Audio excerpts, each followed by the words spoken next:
कुंदरा cricket association आनुकूल्य KPL season 3 उद्घाटित। कुंदरा ब्लॉक अरविंद शिक्षा निकेतन खेल पड़िया चलित केपीएल 3 उद्घाटित हो जाएगी। आयोजक कुंदरा क्रिकेट एसोसिएशन द्वारा एक बाइक रैली माध्यम कुंदरा हनुमान मंदिर ठारे पूजा अर्चना और मशाल प्रज्वलन कर पड़िया मशाल स्थापना पर उद्घाटन कार्यक्रम आरंभ होता।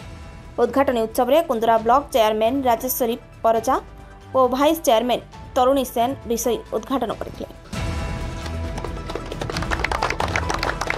एथिरे सम्मानित अतिथि अन्य सहयोगी तथा 7टी क्रिकेट टीम क्रयकर्ता 7 जन उपस्थित रही उद्घाटन उत्सव द्विगुणित करथिले। एही सीजन को नहीं 3टी सीजन होइतबा बेले दर्शक और आग्रही आग्रह को दृष्टि रखी आसंता सीजन रे आउ किछि नवा दलों को स्थान देबा पई व्यवस्था करा जबो बोली आयोजन माने कहिथिले। एही केपीएल सीजन 3 रे रनर्स अप पई 20,000 एवं विनर्स पई 30,000 टंका सह कप रखा जायछि।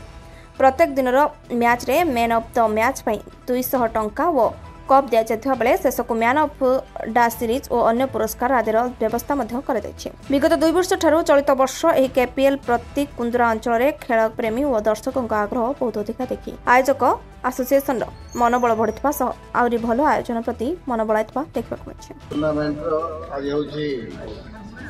उद्घाटन उत्सव कुंदरा ब्लॉक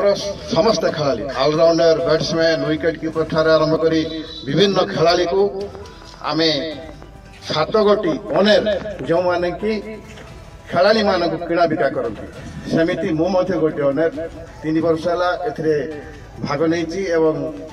मु भी गोटे टीम किणी थाउची ए वर्ष मध्य 7टी ओनेर विभिन्न प्लेयर को किणा बिका सिस्टम चली एवं मु आशा करुच्ची शांति श्रृंखला सहित खेलाड़ी भाई मान को निज निजर दक्षता प्रदर्शन करी प्रत्येक क्षेत्र में आपण माने सत्प्रबोध भाव निजर दक्षता प्रदर्शन करंतु एवं आर मान सम्मान को उच्चरे रखी स्नेह सदा भाईचारार संपर्क नहीं आमे समस्ते एई खेलटी को आरंभ शेष पर्यंत समाप्त करबा बोली समस्त खेलाड़ी भाई मान को एवं समस्त को अनुरोध करुच्ची समस्ते एई केपीएल को साहाय्य सहयोग करंतु। कुंदरा ब्लॉक रो रामचंद्र नायक रिपोर्ट रिपब्लिक ओडिशा।